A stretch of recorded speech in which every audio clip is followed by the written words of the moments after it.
exactamente de la misma manera. Nosotros somos un pedacito de un protocolo de un tema de salud y estamos trabajando bajo los lineamientos y armónicamente con el Ministerio de Salud. Viceministro, buenas tardes y tiene la palabra. Muchas gracias. Bueno, muy buenas tardes. Muy buenas tardes. Yo creo que como veo bastantes caras nuevas, me voy a algunas no tanto, pero algunas nuevas.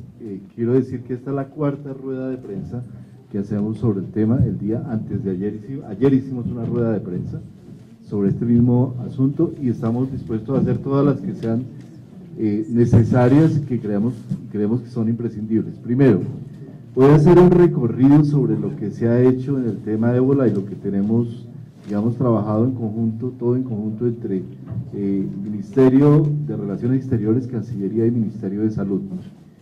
Desde hace un mes, aproximadamente un mes y medio, tuvimos nuestra primera rueda de prensa, después de haber analizado durante cerca de 20 días en lo que llamamos en el salud del comité estratégico, o sea, la instancia donde se toman y analizan los riesgos de salud del país, que es un comité que se realiza todos los días jueves de 7 a 9 y media de la mañana, donde el seguimiento de la situación de salud del país en general, y después de varias reuniones definimos el día 8 de agosto, o sea, llevamos más de 2 meses, se hizo la primera rueda de prensa donde se le entregó al país las primeras instrucciones frente al manejo que íbamos a tener conjunto entre Cancillería y Ministerio de Salud para todo el manejo del tema de la eventualidad de la llegada del ébola al país. Lo dijimos en ese momento y lo reiteramos nuevamente. Creemos desde el punto de vista como autoridad sanitaria que el riesgo de llegada al país es un riesgo relativamente bajo, fundamentalmente por el hecho de que Colombia es un país que no tiene vuelo directo, tránsito directo con África, con países de África. El tránsito se hace intermediado a otros países, y que dado que el ébola es una enfermedad que tiene un periodo de incubación tan corto, es de 2 a 21 días, existe una alta probabilidad que cualquier caso que vaya a llegar al país realmente tenga sintomatología antes de llegar a Colombia. Sin embargo, el riesgo existe, lo hemos repetido incansablemente, el riesgo existe, y ante ese riesgo el país tiene que tener un plan de contingencia y debe tener las respectivas medidas tomadas para la eventualidad que tengamos una situación en particular.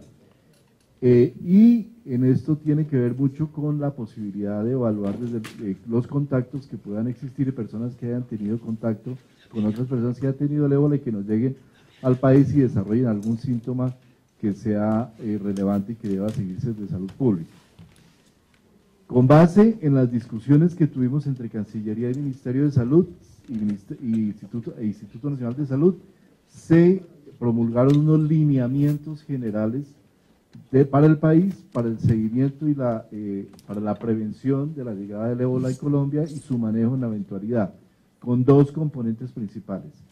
Primer componente, prevenir hasta donde sea posible que el virus del ébola llegue a Colombia, y el segundo componente, en la eventualidad que nos llegue algún caso, hacerle el manejo y tratamiento adecuado a la persona y hacer el manejo epidemiológico de todos los contactos y para reducir el riesgo de la eventual propagación al interior del país.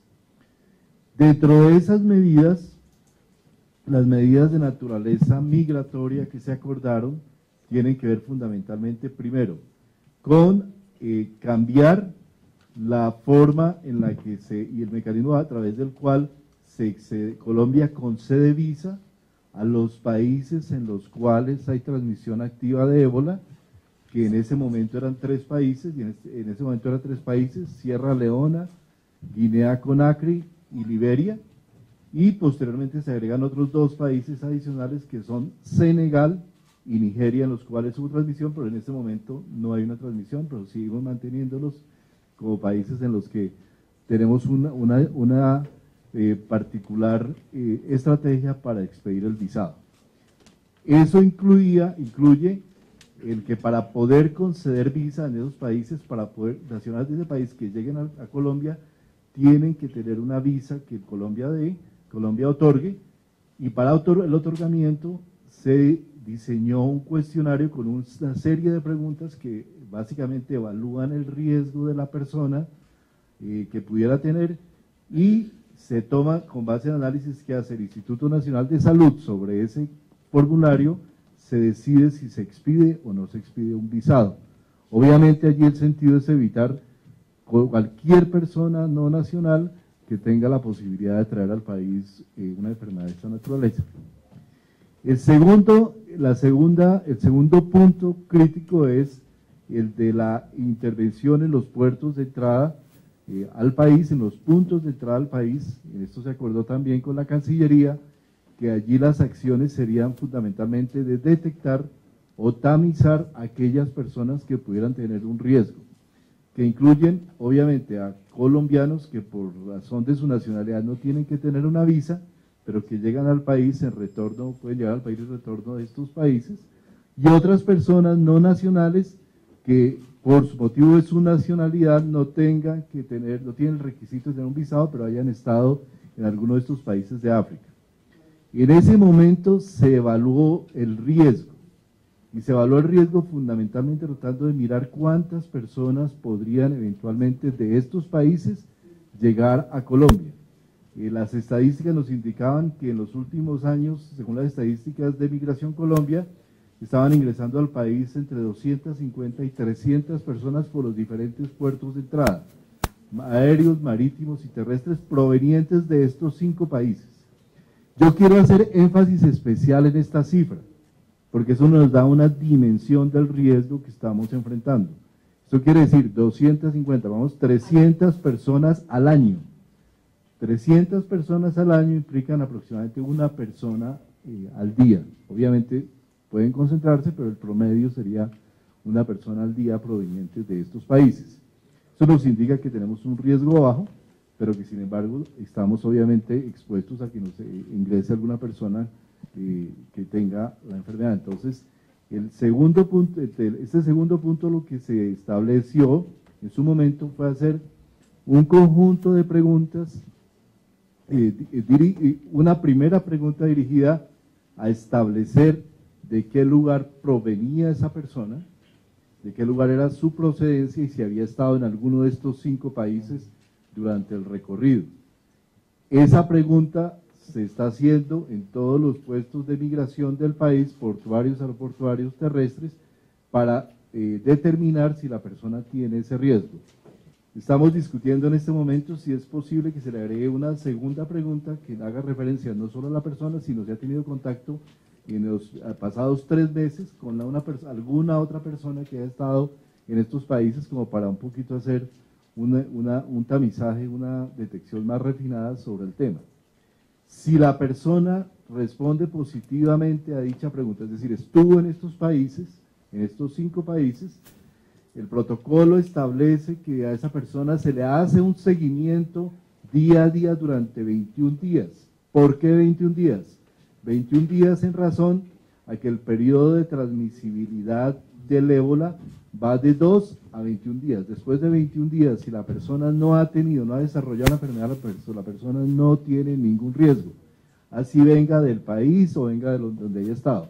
Entonces, ese seguimiento es un seguimiento que se hace desde el sistema de vigilancia del Sistema Nacional de Salud con de vigilancia epidemiológica a través de seguimiento telefónico de cualquier tipo de medio que esté disponible para poder establecer y hacer todo el cierre epidemiológico de esa respectiva persona.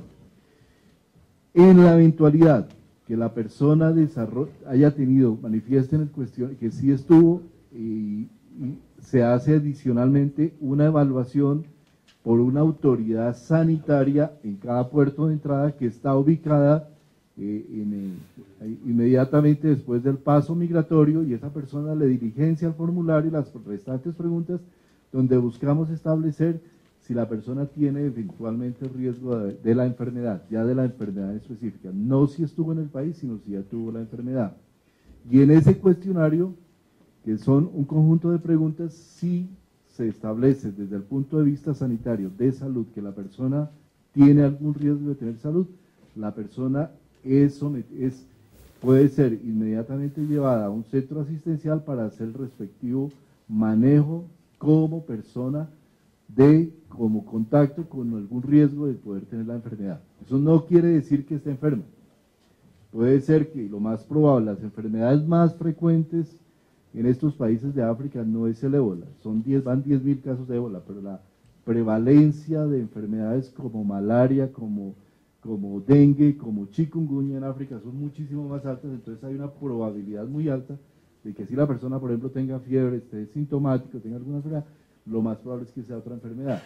Pero sin embargo hay un protocolo, digamos, de detección, de transporte a un centro asistencial y manejo, para lo cual se ha definido por parte del Ministerio de Salud, en los lugares donde están puertos de entrada o aeropuertos o puntos de entrada, se ha definido específicamente cuáles son los centros de referencia, y con esos centros de referencia estamos trabajando en el desarrollo de todo el protocolo asistencial, las medidas que haya que tomar y todo lo que implica el manejo de los vestidos. En el día de ayer, antes de ayer, perdón, en el Instituto Nacional de Salud se le hizo una demostración a los periodistas que cubren la fuente de salud de los vestidos que dispone el país y de los protocolos y estamos, obviamente, teníamos los lineamientos, los protocolos de seguimiento. Obviamente, todo este es un proceso que vamos construyendo en la medida del tiempo y que vamos trabajando de una manera conjunta entre lo que es Cancillería, Sistema de Salud y el Instituto de Salud.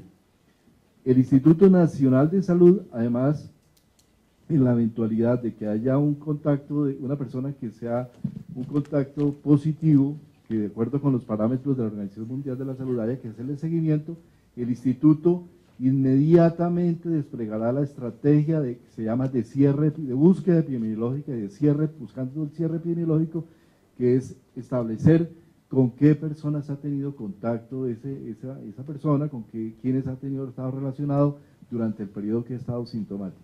Aclaro, el ébola solo se transmite una vez la persona está sintomática. Antes de que esté sintomática no hay ninguna posibilidad de transmisión. Entonces lo que se busca es fundamentalmente, como su modo de transmisión son las secreciones, la saliva, el sudor, las lágrimas, el semen, los fluidos vaginales, todas las secreciones que tiene el cuerpo humano. Entonces lo que se busca es establecer qué personas pudieron tener contacto una vez estuvo sintomático con esta persona, para poder tener a la persona involucrada en todo un protocolo de seguimiento sobre a ver si desarrollan, para evaluar si desarrollan alguna sintomatología. Yo creo que ese es básicamente todo el proceso que hemos estado trabajando, que ya hay unos lineamientos que ya se le entraron al país. En este momento estamos asegurándonos de que todos los hospitales, puestos de salud, secretarías de salud tengan la disponibilidad de estos lineamientos. Y yo no sé, Marta, si habría algún otro tema adicional antes de entrar en las preguntas que ustedes crean. Entonces, bueno, pues yo solo quiero resaltar de lo que dijo el viceministro, que hay un proceso bien ordenado, sistemático, que es aplicado por Migración Colombia y en el cual hace una articulación detallada con la autoridad sanitaria local cuando las preguntas o la pregunta de ingreso es positiva. En ese momento la autoridad sanitaria local toma a esa persona, porque no es un paciente, le hace unas preguntas a profundidad y ahí determina si queda siendo una persona en observación o definitivamente puede ser descartada, o si tiene síntomas además, se considera un caso sospechoso. O sea, hay un procedimiento muy bien establecido que hasta el momento ha sido aplicado y ha sido cumplido en todos los puestos migratorios del país. Muchachos, la idea es que hagan las preguntas que se les ocurran a quien se le ocurran. Si tienen alguna pregunta, Instituto Nacional de Salud, por favor, van diciendo su nombre y su medio para que los voceros sepan quiénes están preguntando. Caroline Morales de RCN Radio. Viceministro, quisiera preguntarle qué pasó con la persona que estaba en periodo de incubación, que quedaba una sola persona que había llegado de Sierra Leona, si no estoy mal.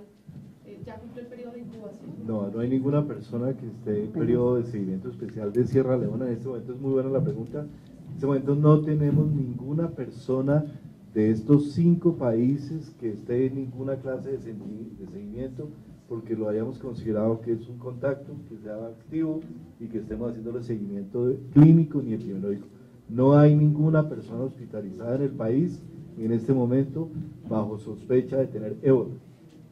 Lo que sí hubo los días pasados fue un caso que llegó autónomamente a una clínica en la ciudad de Cali.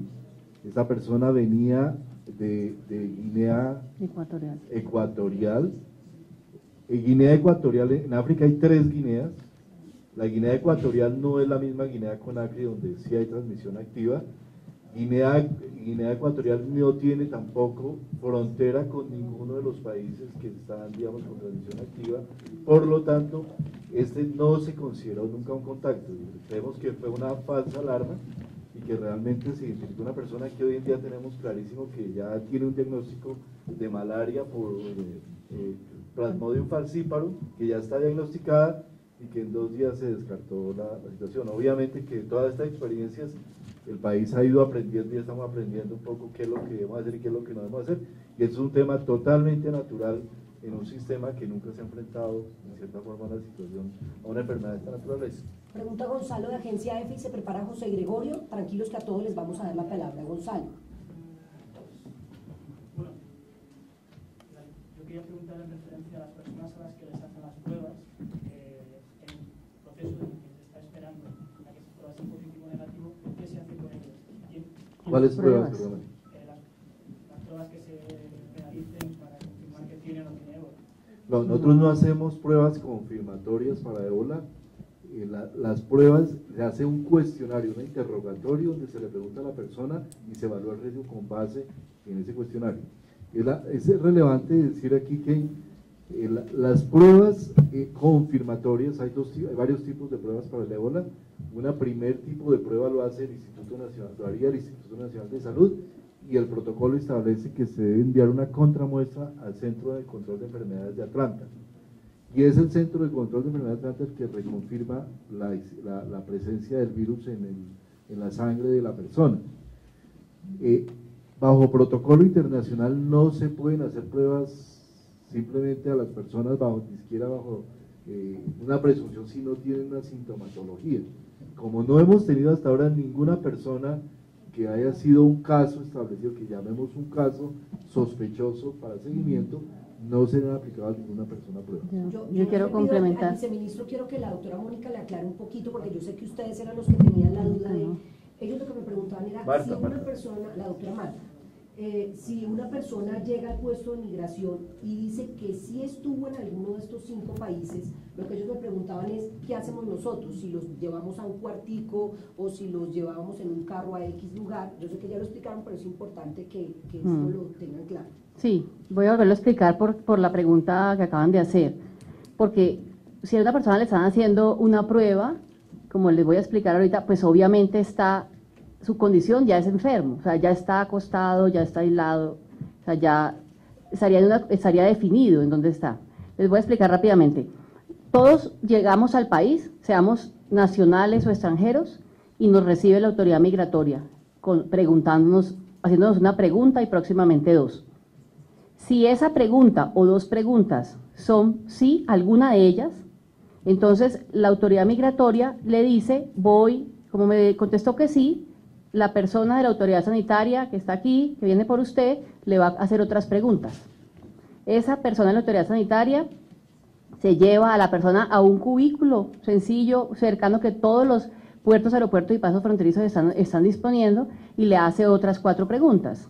4 preguntas ya más profundas: ha comido carne de animales exóticos, ha manipulado sangre y vísceras de animales salvajes, ha estado en contacto con personas enfermas. Son unas preguntas mucho más específicas. Cuando esas preguntas, alguna de esas es sí, ya la persona decide, es una persona para observar.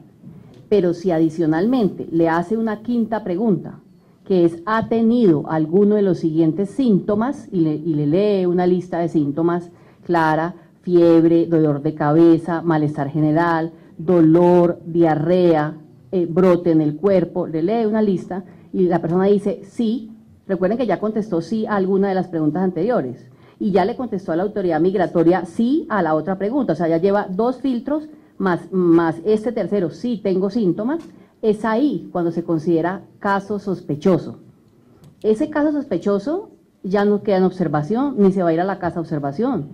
Ese caso sospechoso es llevado por esa autoridad sanitaria a un lugar, digamos, de espera, de semi-aislamiento dentro de ese aeropuerto, puerto, paso fronterizo, mientras llega por él la ambulancia. No cualquier ambulancia, la ambulancia que cada entidad ha destinado para ese transporte. Y una vez se llevan a la persona, se hace todo un protocolo de limpieza con hipoclorito para inactivación del virus por si acaso lo tenía. La persona es llevada a la IPS que ha sido seleccionada, es ingresada a esa IPS en ese cuarto de aislamiento, inicia todo el protocolo de aislamiento y es ahí cuando algunos laboratorios, 3 en el país o el Instituto Nacional de Salud en la mayoría de los casos, va y toma la muestra de una manera especial, con una bioseguridad especial, hace un transporte hasta Bogotá con un procesamiento especial de embalaje, hace lo que tiene que hacer el instituto y manda una contramuestra a Atlanta. Entonces la pregunta es, la persona que le tomaron una muestra, ¿dónde está? Pues está acostada en la cama que dispusieron para tal fin en la IPS que está destinada para ello. Pregunta José Gregorio, ¿y alguien de atrás de Robo estaba alzando la mano? Para que ahorita todos van a preguntar, tranquilos. Viceministro, teniendo en cuenta que Colombia pues tiene entradas, forma de poder ingresar ilegalmente de otros países, porque aquí se han encontrado migrantes africanos, hindúes, sobre todo por la zona de Urabá y del Urabacho cubano, que se está coordinando no tanto con las autoridades de salud, pero sí con la Armada, con las autoridades judiciales para controlar pues, el flujo migratorio que viene de... Sí, hay todo un protocolo de coordinación con la Armada y con las demás autoridades. Sin embargo, si hay una eventualidad de que nos ingresen personas, nosotros hemos calculado las estimaciones que más o menos pueden haber un conjunto de 50 personas al mes que pueden estar ingresando de manera ilegal. Esas personas nos pueden llegar en cualquier momento a cualquier institución, a cualquier IPS. Se nos vino la oscuridad de Leola. Pueden ingresar en un momento a cualquier IPS y nosotros tenemos previsto que indudablemente, y eso es muy importante aclararlo, a pesar de todos los controles que tengamos, de todas maneras podría existir algún riesgo de que las personas lleguen autónomamente a un hospital, a una IPS a prestar servicio y puedan portar la enfermedad. Por esa razón, los lineamientos que expidió el Ministerio de Salud prevén específicamente también una serie de acciones para las instituciones cuando ven y entienden un caso sospechoso de ébola, que en cierto sentido la experiencia de Texas nos da un poco ese aprendizaje de lo que pasó allí cuando una persona llega, o incluso el caso sospechoso que tuvieron en Brasil, llega a un lugar y ya había entrado al país de alguna manera. Eso es un riesgo que existe, es una eventualidad absolutamente real, pero por la cual ya no tenemos un problema de migración, sino fundamentalmente un tema de servicios de salud, para lo cual los servicios de salud ya están alertados y tienen un protocolo de manejo de eso. Pregunta CMI, se prepara Blue. Buenas tardes, Joana Contreras de CMI. Para la Cancillería, yo quiero que me expliquen finalmente si hay una restricción para la entrega de visas de los pasajeros que vienen de estos países con brote de ébola, y si no es así, entonces ¿de dónde salió la información hace 2 días de que había restricciones? Responde Víctor Echeverri, nuestro coordinador de visas. Bueno, yo creo que es bueno comenzar por hacer una aclaración. Si ustedes preguntaran cómo entra un extranjero a Colombia, yo tendría que decirles que hay 92 nacionalidades que no están sujetas a tramitar una visa para llegar a Colombia y el resto de nacionalidades que necesitan una visa.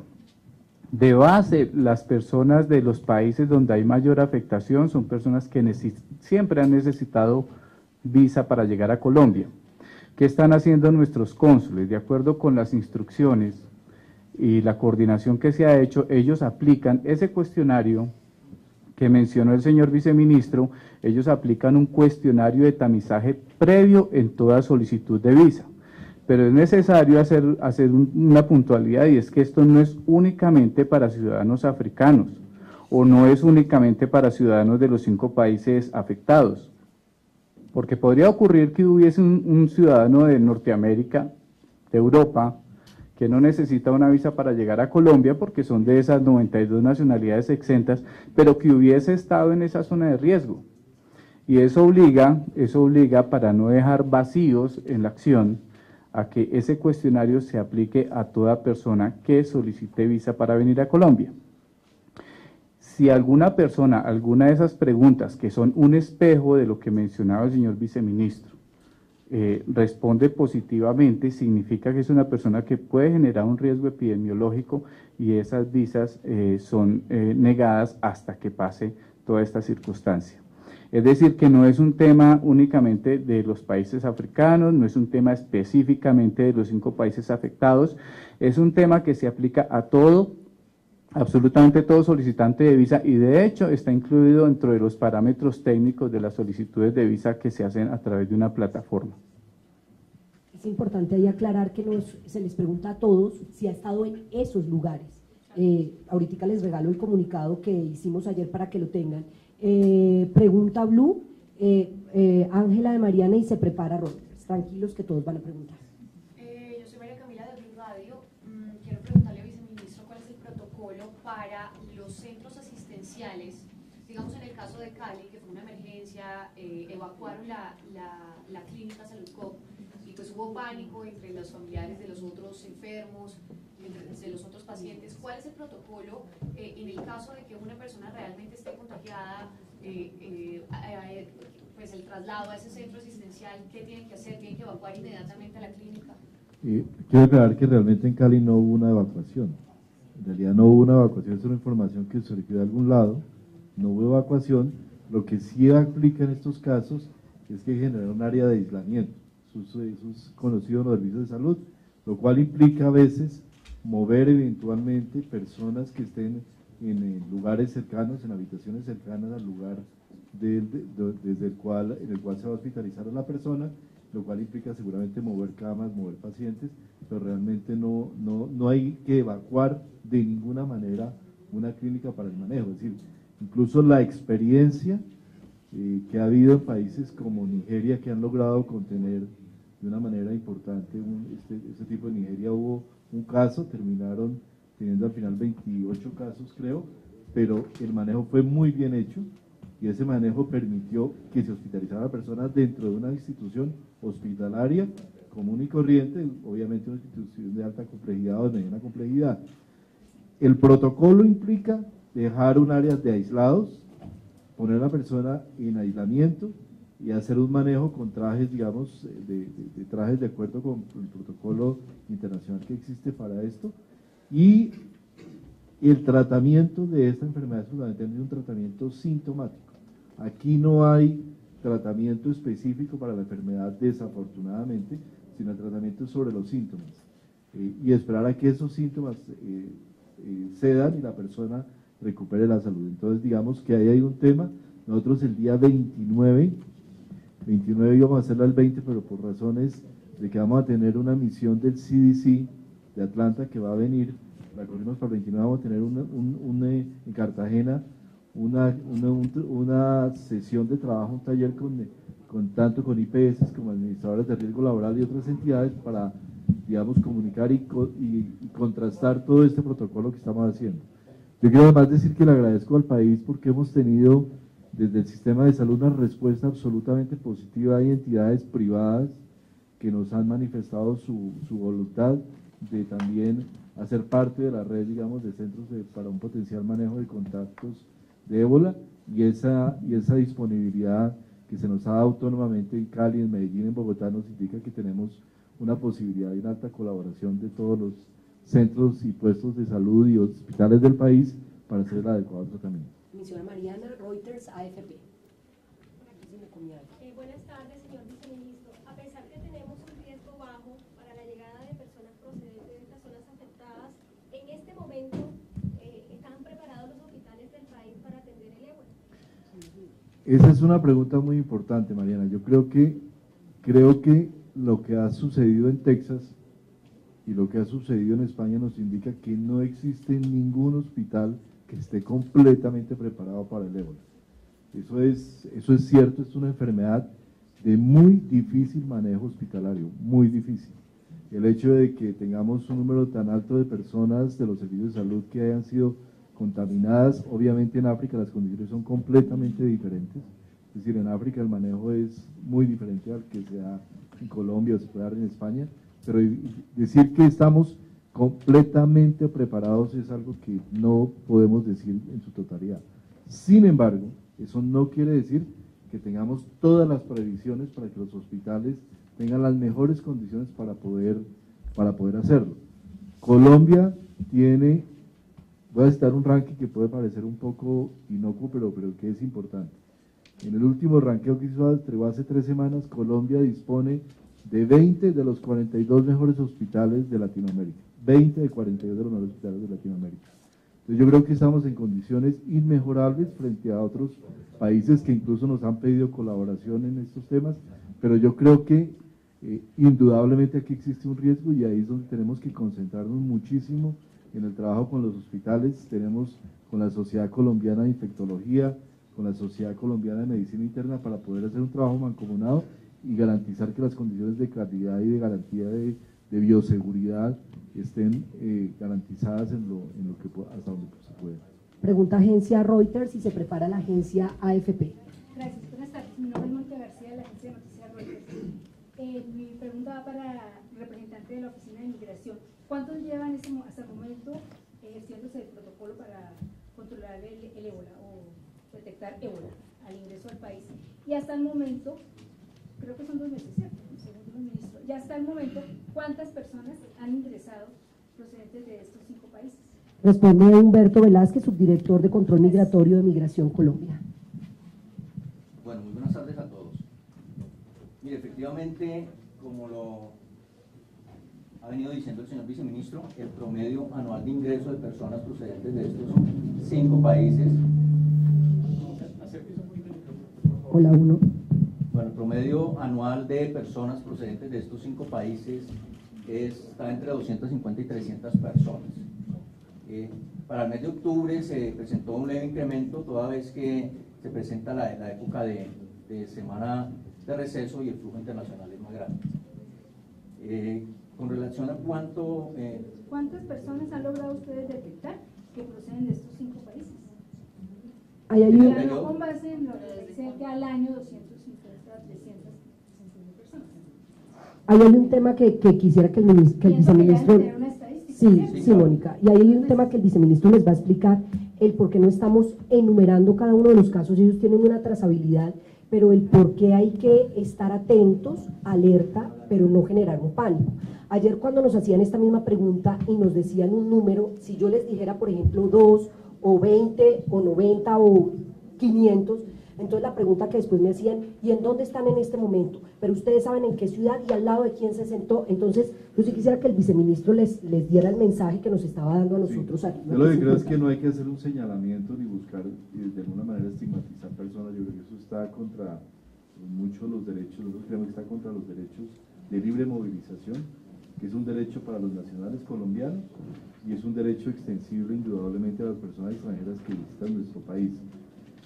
A nosotros desde el punto de vista sanitario lo que nos interesa fundamentalmente son las personas que podamos detectar y que consideremos contacto, y sobre eso sí obviamente tiene que haber una estadística que tiene que haber un seguimiento, pero como les decía hasta ahora no hemos tenido ningún contacto que podamos clasificar como persona que necesite un seguimiento.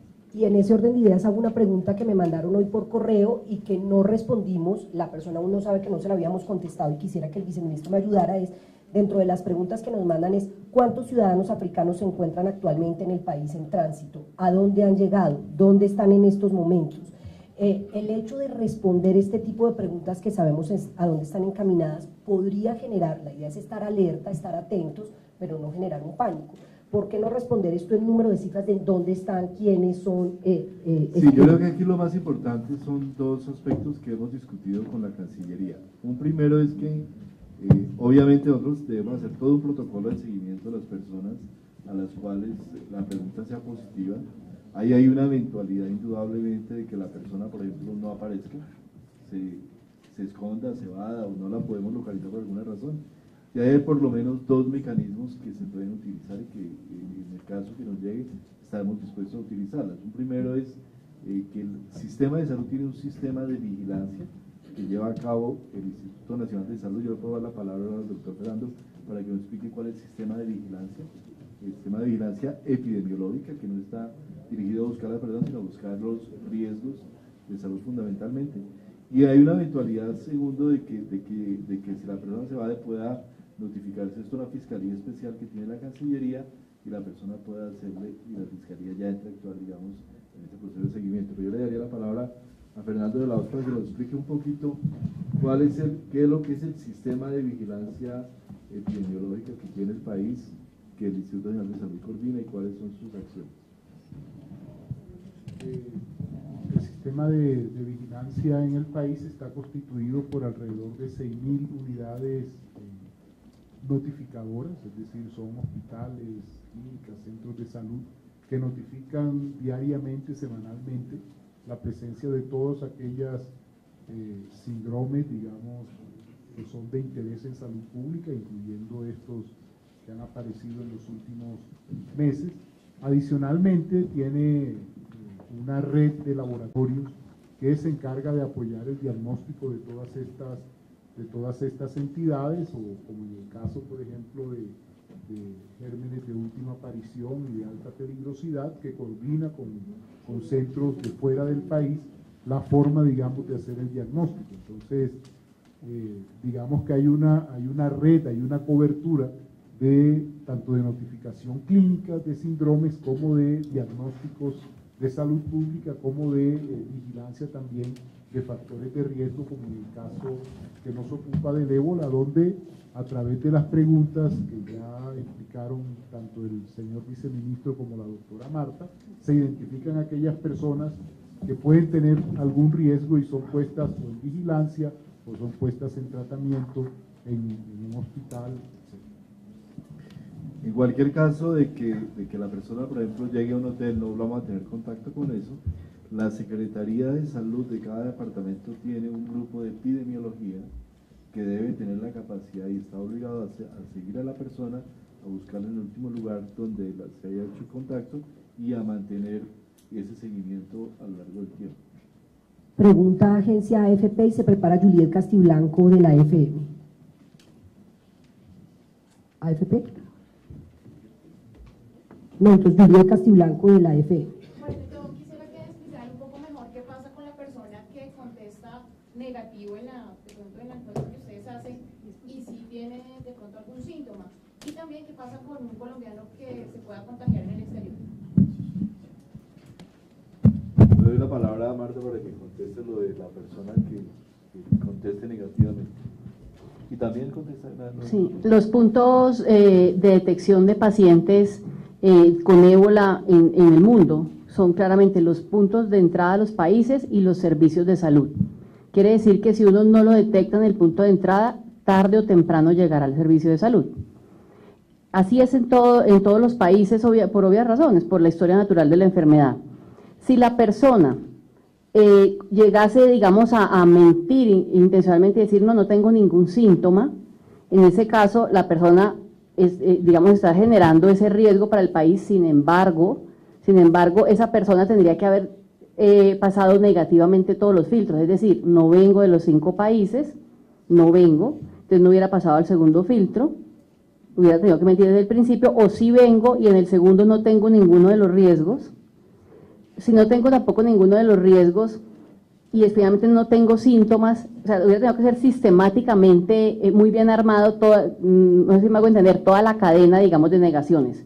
Esa persona presentará un deterioro marcado de la salud y en ese caso se llegará, como llegó, por ejemplo, el paciente en Dallas, al servicio de salud. Perdón, Marta, en ese punto hago una aclaración. Las características del ébola son particulares. El deterioro de la persona una vez inicia la sintomatología es muy rápido, es extremadamente rápido. O sea que esto no es que una persona esté por allá varios días, una semana, por allá escondido en algún lado y no se vaya a presentar. Simplemente la sintomatología es tan deteriorante que va a hacer que vaya a un servicio de salud. Así no vaya el día que inicia la sintomatología, con seguridad el segundo o tercer día va a tener que requerir una consulta. Exacto. Sin embargo, lo que quiero aclararles es que las frases, porque tienen unos guiones específicos, como unos habladores, que incluso se están haciendo ahora también obviamente en inglés, son unas frases positivas, están planteadas como es para protegerlo a usted, es porque usted puede necesitar ayuda, Nosotros somos la autoridad sanitaria, queremos ayudarlo. La frase no es queremos perseguirlo o queremos hacerle daño, estoy aquí para ayudarlo. Por eso, muy seguramente, las personas que se sientan mal, la mayoría de las personas, si no todas, dirán sí, me siento mal, porque se les expone porque el riesgo existe y que solamente la ayuda oportuna puede brindarles la alternativa. Sería muy rara la persona que, sabiendo que la ayuda oportuna está al alcance de su mano, decida entonces no tomarla e irse para la casa para ponerse grave y luego buscar la ayuda. Tienen una contrapregunta sobre eso. Sobre el tema que está hablando. Vienen a las personas de 5 países y no presentan afirmativamente ninguna de las... Porque no lo tiene. Porque no lo tiene. ¿Usted le hacen seguimiento a esas personas que pasaron? Claro, vuelvo a repetir, viene de los 5 países, lo cual quiere decir que a la autoridad migratoria le dijo sí, ¿cierto? Pasó a la siguiente lista de preguntas y supongamos que no tienen ningún riesgo, no lo tienen. Si no lo tiene, realmente no tiene el riesgo. Las preguntas son para descartar. Luego, la probabilidad de que tenga ébola es muy baja, porque no, ¿de dónde lo sacó? No estuvo en contacto con personas enfermas, no estuvo en contacto con animales salvajes, no estuvo en contacto con la carne, no estuvo en contacto con cadáveres, o sea, no tuvo de dónde haberlo traído. O sea que realmente la probabilidad es bajísima. Pero entonces viene mi pregunta, así sea bajísima la probabilidad, ¿van a hacer seguimiento a esas personas? No, los protocolos internacionales, porque quiero dejar en claro, no son de Colombia, los protocolos internacionales muestran que la persona que se considera persona objeto de seguimiento es aquella que, proviniendo de la zona de riesgo, tiene al menos una posibilidad de haber adquirido la enfermedad. Si no tenía ninguna de las posibilidades, no se considera persona objeto de seguimiento. La segunda pregunta que le habían hecho, doctora, es ¿qué va a pasar en caso de que se detecte que un colombiano se contagie en el exterior? De que existiera un colombiano enfermo. Sí, para ese caso hemos previsto con la Fuerza Aérea Colombiana un protocolo que incluiría un esquema de transporte. Obviamente, si la persona, lo que dice la norma internacional es que si la persona llega a tener la enfermedad, lo que aplica aquí es la repatriación, que es lo que sucedió en España en el primero de los casos, en el que la persona fue repatriada, el misionero y otra persona fueron repatriados. El país que tiene, el país de donde la persona es natural tiene, digamos, que hacer todo el proceso de transporte y para eso pues tenemos un protocolo planchado frente a eso. Igualmente aclaro, si tenemos también casos muy eventuales, muy extraños, que se diera un ébola en una ciudad que no sean las ciudades principales, sino una ciudad, digamos, apartada del país, también hay un protocolo de transporte con la Fuerza Aérea para traer a la persona en un avión ambulancia en condiciones de aislamiento. No sé si alguno tiene alguna otra pregunta. Vamos a hacer una última. El viceministro tiene una cita, tiene que salir de la Cancillería. Un avión. Señor. Sí.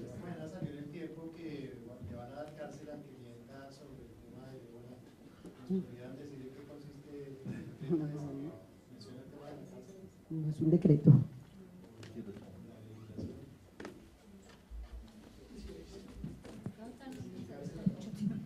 Bueno, mire, como ya lo decimos, cada una de las entidades dentro de su competencia y responsabilidad determinará las acciones a seguir.